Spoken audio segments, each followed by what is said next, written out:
This podcast is protected under the laws of the United States and other countries. Unauthorized duplication, distribution, or exhibition may result in civil liability, criminal prosecution, and the wrath of the tall man. Boy! Hey, let's talk about you, the ID10T community events at ID10T.com, like Russ Stevens, a.k.a. Cat Bus Russ, who has started a podcast called 90 for Chill, which Russ says is dedicated to movies with a runtime between 74 and 99 minutes, the time frame that I feel is ideal. Russ, I could not agree with you more. That is a fantastic idea. Russ goes on to say there are times you need a cinematic fix but don't have time for the latest Scorsese masterpiece or offering from a comic book universe. There's also times when you need a conclusion to prevent a binge costing you a whole night. My guest and I try to follow these guidelines as we chat up features that are definitely worth your time and are beyond easy to make time for. 90 for Chill, the podcast, can be found on all major podcast platforms at 90forchill.com, and that's spelling out 90, N-I-N-E-T-Y, 4 F-O-R, chill. So there you go. Thank you so much for sharing, Russ. Really great idea for a podcast. Events at ID10T.com for everyone else. In a world ravaged by every apocalypse imaginable, one small town starts to rebuild. And one man rises up to follow his dreams. I present to you Paella de Marisco, Buen Provencho.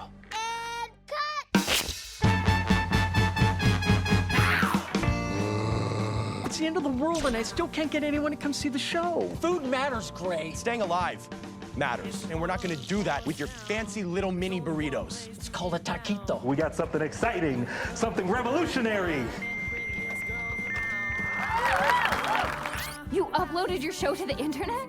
What if someone sees it? Someone already has. It's at a film studio in California. Our secret town isn't secret anymore? We're screwed. I'm gonna corrupt that download from the computer in Hollywood, so they won't know where we are. Get ready for a quest of epic portions. How are you all alive out here? Bunch of bitch-ass robots. When was the last time you came across something that wasn't trying to kill you? You told me there's zombies here? I never heard of that before. Freaking course. Led by Chef John and the Hero Squad. I know this is called the Haunted Forest, but this is so haunted. What were you expecting? I don't know. Like vaguely spooky. As they fight to protect what matters most. I miss my babies. Everything's gonna be okay.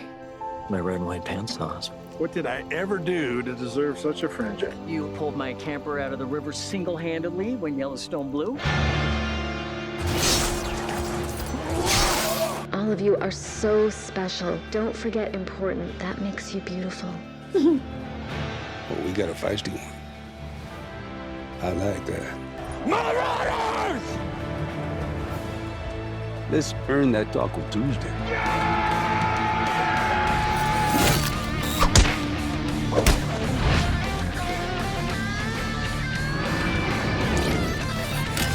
Cuisine de l'Apocalypse. We surrender! We surrender! Oh my God, we surrender! Coming soon. What's the morel mushroom situation in this area?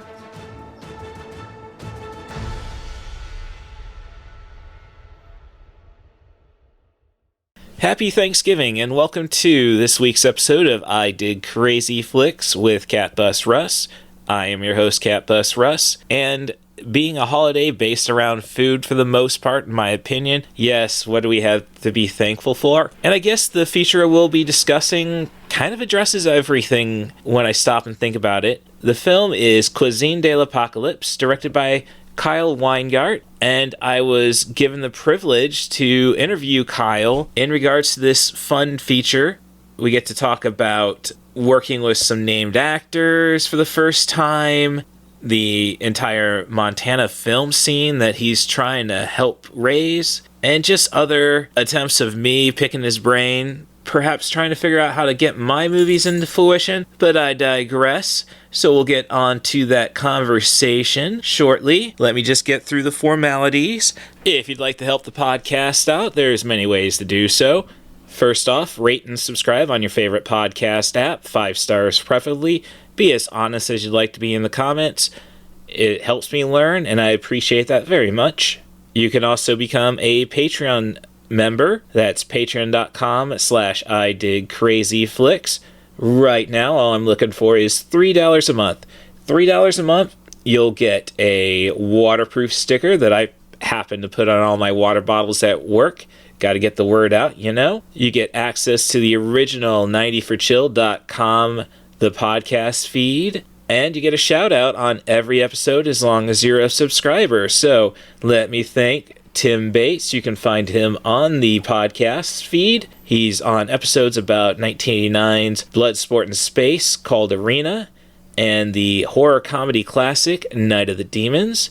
Thank you to The Scoop Staley, former AAW wrestling backstage personality, and thanks, Dad, for all the support.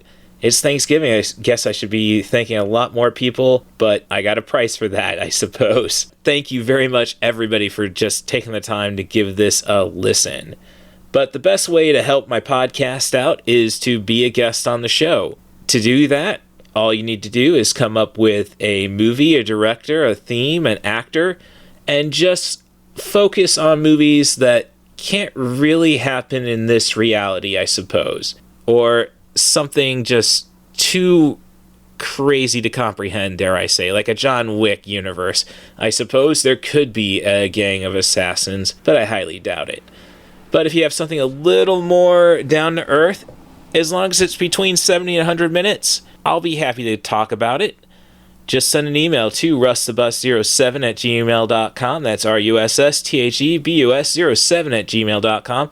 Or catch me on my social medias. That's @CatBusRuss, primarily on Blue Sky, but I'm also on Threads and Instagram. Let me thank Station Marie Harden for keeping an eye on me, keeping me out of too much trouble, and I hope she's doing the same for everybody she touched in her life. And I hope she's squeezing the ectoplasm out of Skimbleshanks, the one-eared angel. It's Thanksgiving. I really need to be more thankful, I suppose. So thank you, Ava the Queen Kitty, for sticking by my side the last 15 years. Thanks, everybody, again, who's helped out. Thanks, Gregory Carl. Thank you, Andrew Teedy. Thanks, Bo at Collateral Cinema. Thanks, Nick's Eclipse at Cinema Shit Show.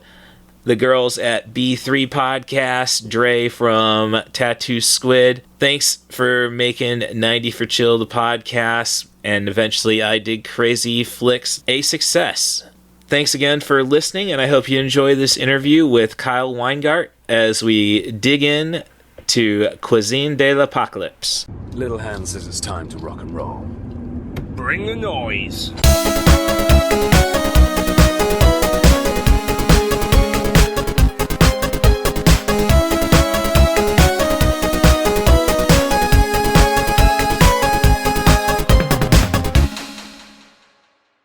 Well, thank you for checking out this episode of I Dig Crazy Flicks with Cat Bus Russ. I am your host, Cat Bus Russ, and I have a very special guest today, the director of Cuisine de l'Apocalypse, Kyle Weingart.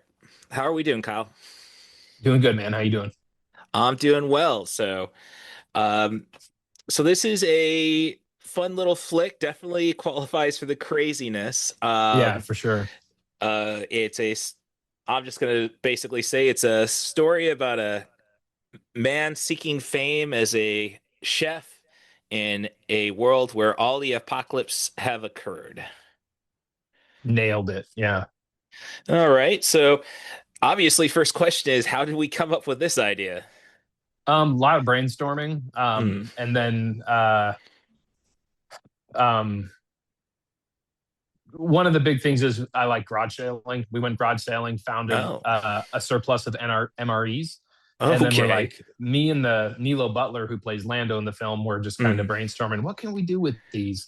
And then we're like, what's some sort of apocalyptic cooking show? And we made a proof of concept, or like a short film of it, back in 2017 with those. And then that's where we brought Kevin Jack, who plays Chef John, aboard. And we made a short film of it. But once we were done, we're like, gosh, we just really like this idea and just feel like it could be bigger. So then we made a proof of concept for a feature film of it, that's where we incorporated like all the other townspeople, kind of like the Gilligan's Island aspect. Right.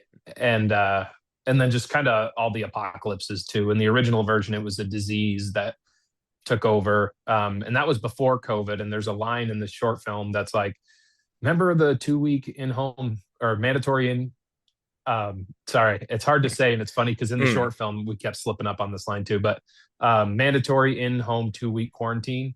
And we're like, oh, that would never happen, that's funny. And then lo and behold, 3 years later, 15 days to stop the curb or whatever. So it was kind of ironic.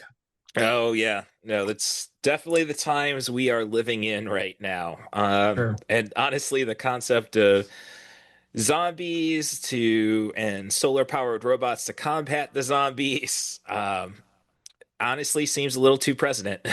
Yeah, no kidding.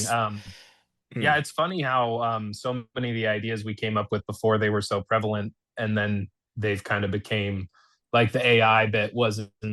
We hadn't really they kind of started playing with AI, but it wasn't super big. I was just pulling from Terminator, honestly, because I love Terminator. But yeah, so it's pretty relevant now. So Right.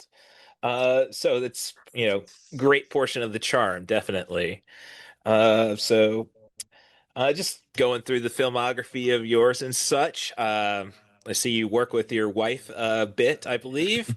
Yep. It's just and so what's, I guess, now that I brought it up, might as well ask, what's it like directing? Because I know you've actually starred opposite of her before, in a earlier film. Yeah. It's great. We have a good shorthand, obviously. And I love working with actors that I have a personal relationship with, because I can be like, because I write from my life, and everything is pretty relevant. So people who watch this movie that know me are like, oh my gosh, dude, I can tell you made this movie. And so I like to pull like, oh, remember that time when we were doing this and that?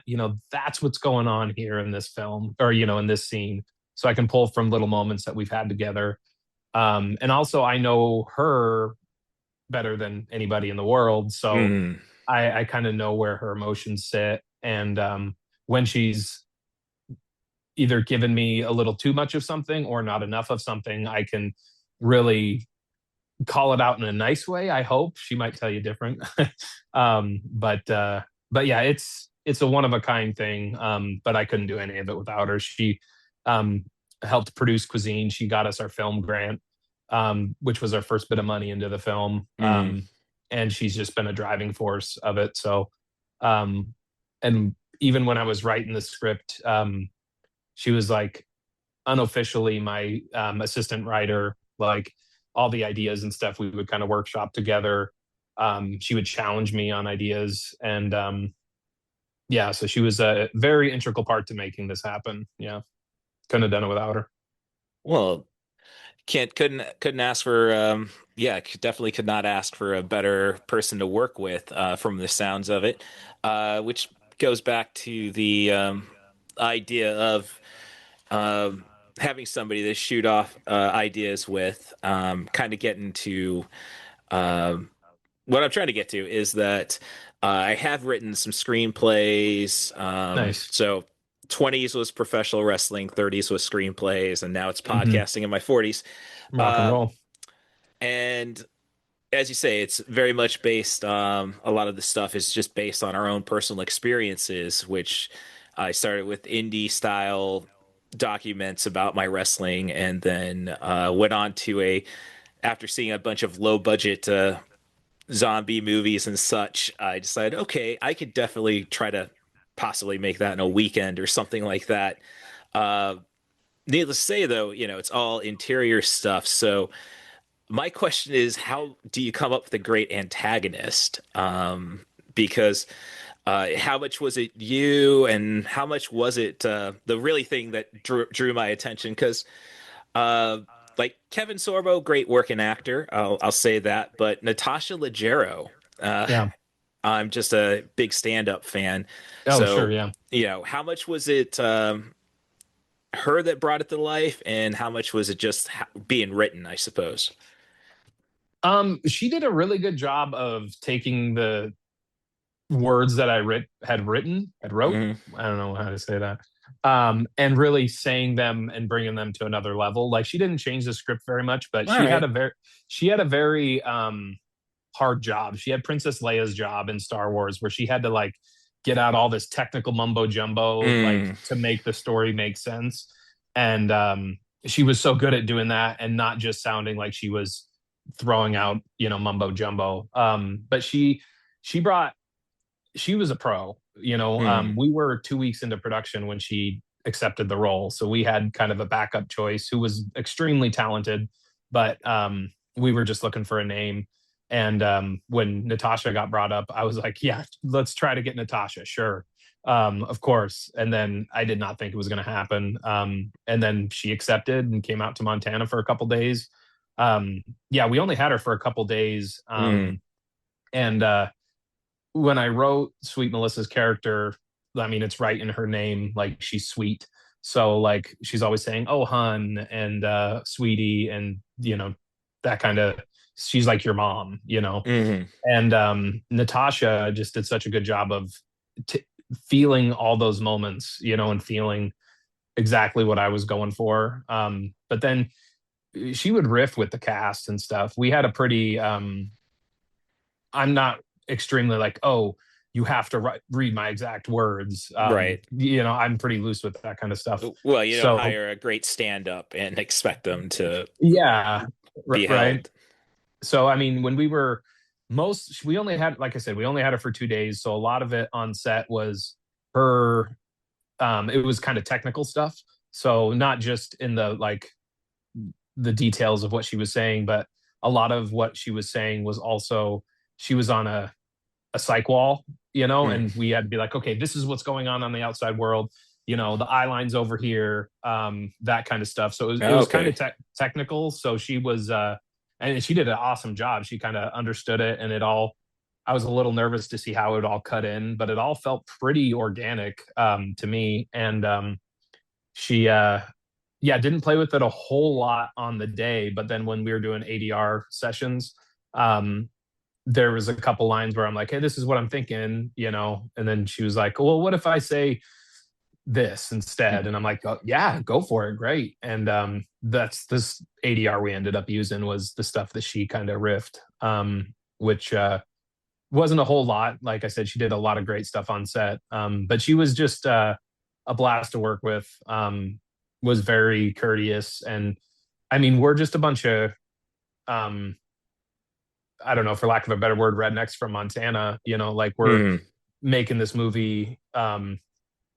Like there was like a shirts off day for the men, right.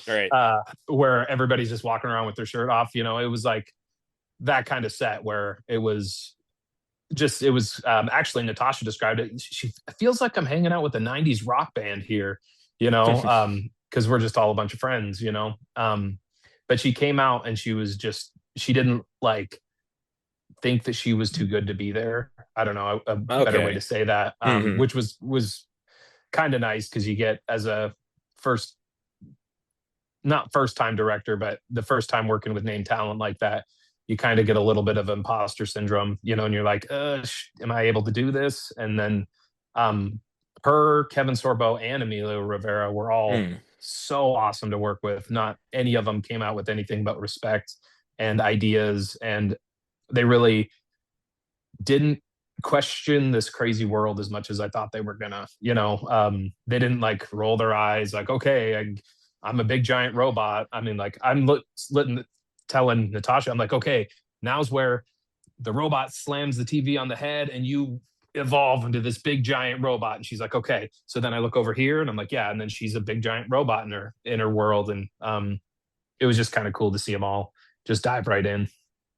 All right. Well, very cool, especially them coming out to Montana and such, because that was a question I've written down is any aspirations to actually get to the City of Angels and try to direct on a bigger level?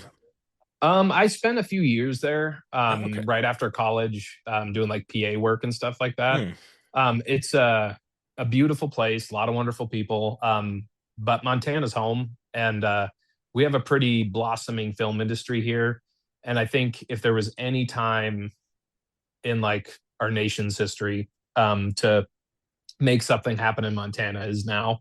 And I also want to like protect it a little bit here. There's a lot of people that feel the same way, where we want it to happen in a way that the community accepts it, because it could be so huge here. We have the most beautiful mountain ranges. We have so much sprawling land. We have a lot of talented people.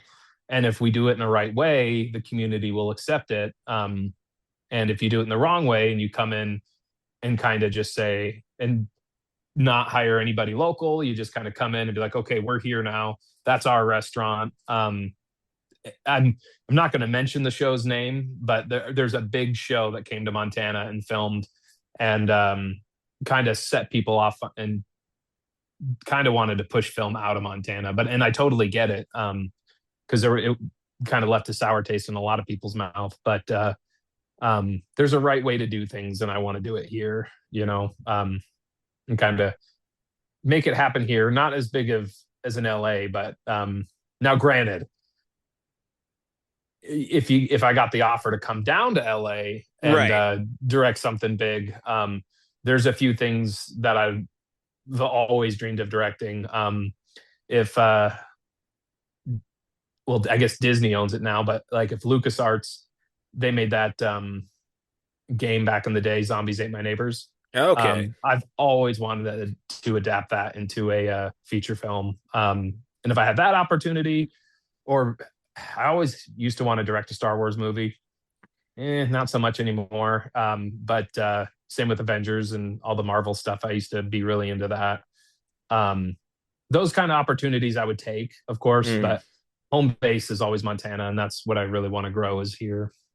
Oh, that's very cool. And hopefully it doesn't blow up like Atlanta or Louisiana. I know big, not to offend my friends from NOLA that I've gotten on this show before, but you bring up Zombies Ate My Neighbors, and obviously must be a big video game guy, or at least retro style, with the fun transition segments with the I'd say 16-bit.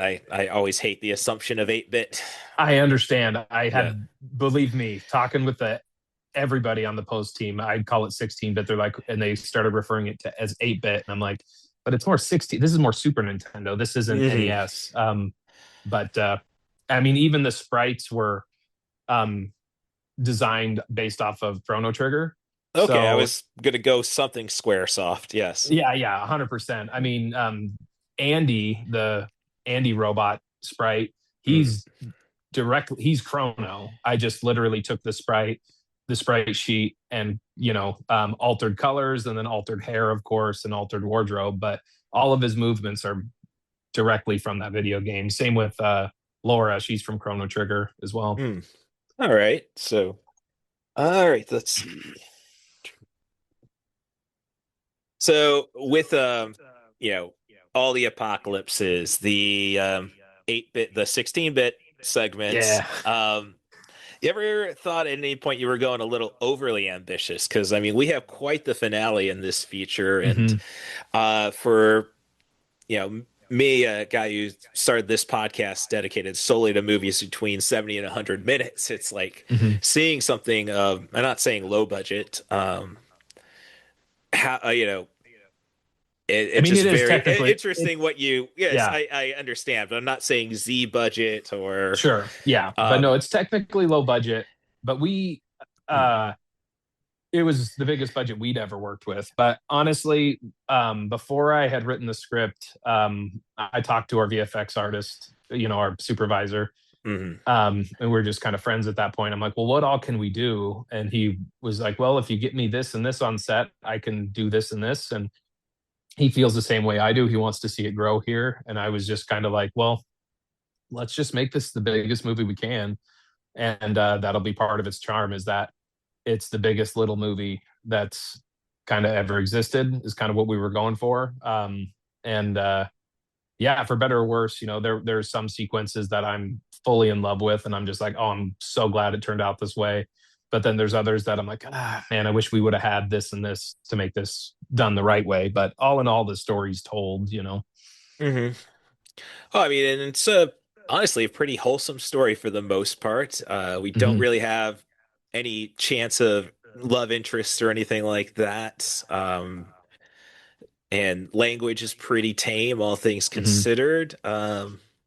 Wanted to be able to watch it with my kids, who Right. also are in the Star in movie. that, So, yeah. yes.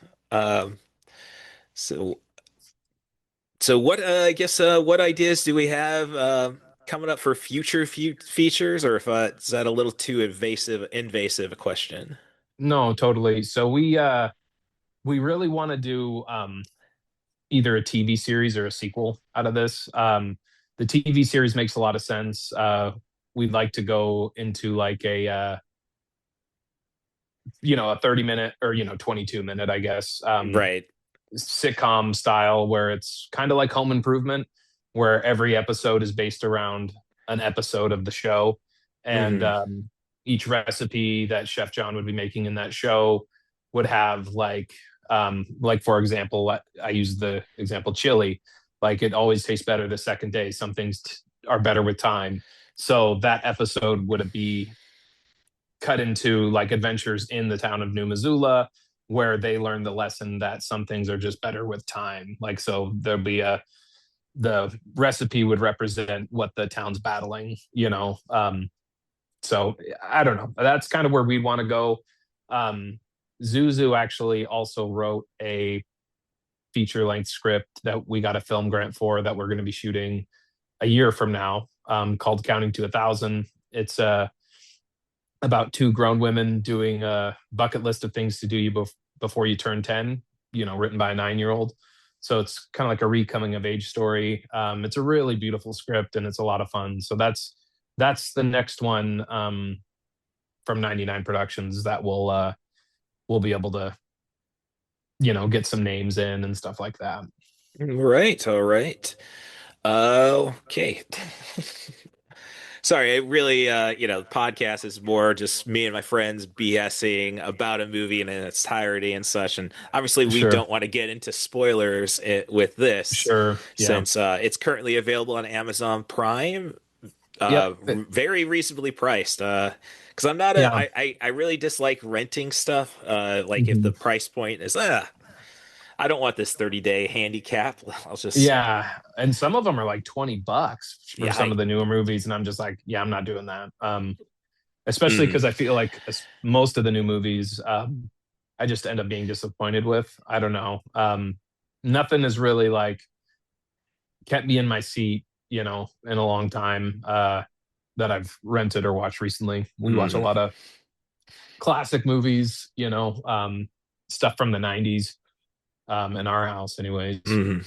Oh, I think we're all in a state of, dare I say, as you were bringing it up, Marvel fatigue or Hmm. Star Wars fatigue, which I mean, I don't know. I'm thinking everything was going so well until we stopped doing an annual Star Wars movie. But Yeah, uh, just, I know correlation, not causation on that. yeah, yeah. Um, but uh, so it's no, it's a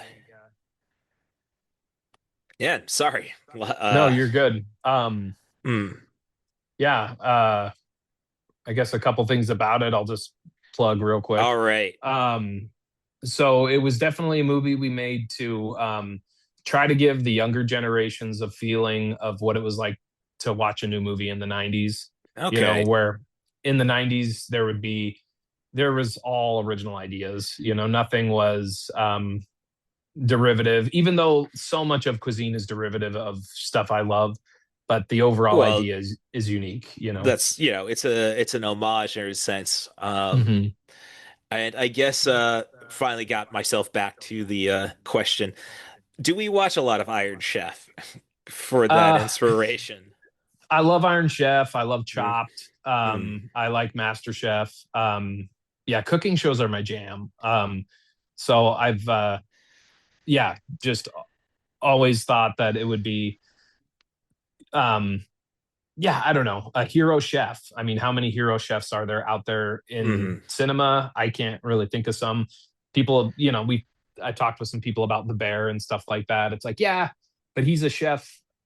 I mean, and that's what his superpower is, essentially. But it's more about the emotional toll of being a chef, where we literally wanted his food to save the world, which kind of separates him, and which it does in the end, or New Missoula. But yeah,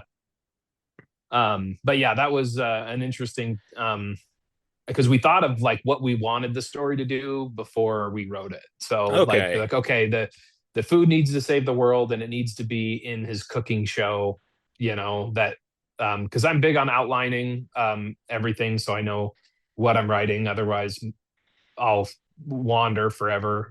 There's a few different versions of the feature length script. There's one version where the first version I wrote for the feature, that was before we incorporated all the villagers and stuff like that. There was only the 5 people, and then halfway through the movie, Chef John realizes that he's actually alone, and there's nobody with him, and all these people that he'd been talking to were actually his ingredients. And then he like chops them all up and makes this a hash out of them and eats them, which was a really weird kind of way to go, and kind of morbid. But I don't know. So there's been a lot of different iterations of this film. Part of me always wonders, like, what would that movie have been like? That would have been more of an A24 flick, because it was a little more kind of weird and twisted, and kind of Swiss Army Man kind of style, where this, we said from the beginning, let's just make a fun movie. Like, this isn't something that is going to change anybody's lives. We know exactly what we're making. During the editing process, we know the scene could be locked if we were like, okay, that is the dumbest thing I've ever seen. We got it, moving on. Because it's stupid to be stupid. I take a lot of inspiration from like Mel Brooks, yes, he's my favorite. Young Frankenstein was the first black and white movie I ever saw. Of course that was a choice, not a it didn't need to be black and white, but it was a brilliant choice. And just leaning into these jokes. And I remember writing the script, a lot of them I'd write, and I'm like, okay, I know I need a joke here. What I just wrote was really dumb, and I'm going to think of something better. But then people would read it, and I'd be like, well, what do you think of this joke? I think it's really dumb. And they'd be like, oh no, dude, I laughed out loud at that part. And I'm like, okay, if one person laughed, I guess I got to keep it, because there's a lot of different, like, I'll say levels of humor, but that sounds smarter than it is. It's more like age groups of humor. Like, there's some third grade humor in this, where there's poop jokes in it, but at the same time, there's some elevated humor and some, innuendos that are in the film that, kids won't pick up on, but adults think they're funny, so. Well, that was growing up with Brooks and early Burton, dare I say. Yeah. So I guess before I let you go, are we very much anti-granola? I don't know why. I've been asked that before, because I've even written other scripts where I trash granola bars. I like granola bars. I really do. I think the idea of it in the film, why they were kind of trashed, is because they go against everything that Chef John believes in, because Chef John believes in good tasting food, and that's good for you. Where granola bars, they kind of throw out it's more about how much nutrients we can fit in this one bar, which was actually, conveniently enough, in the original script, like the original short film that we made for Cuisine de l'Apocalypse, that was his whole theme, was not that you don't care about taste, it's surviving. And for the feature, we completely flipped that and made him only care about taste and less about surviving. So I don't know, it was a plot device, that we used to kind of have him something to make fun of. And the granola bar took the fall, in the scene where Sweet Melissa, like, walks off and she's like, help yourself. And she throws a granola bar back to him on the ground. That's actually a nut roll. Do you know those candy bars? Yes, I do. Yeah. Yeah. I grew up and that's all my dad would buy for whatever reason. So Oh, I stinking hate those. So when we did that scene, I was just like, well, we need to be able to see the peanuts on the granola bar. And then they're like, well, and the prop master made a couple different ones. And I was just like, yeah, but we're not going to see the peanuts. And I was like, go down to the store and get a nut roll. They're the worst. Yeah, so we ended up using that. But since then, I've eaten a nut roll and I actually enjoyed it. So, yeah, they're not that bad, but you know. All right. Well, thank you very much, Kyle, for your time. And Thanks, man. of course, you can find this on Amazon Prime right now. And in the future, it should be a little more accessible. I'll say that much. And do you have anything else where we can find you and such, social media, websites, what have you?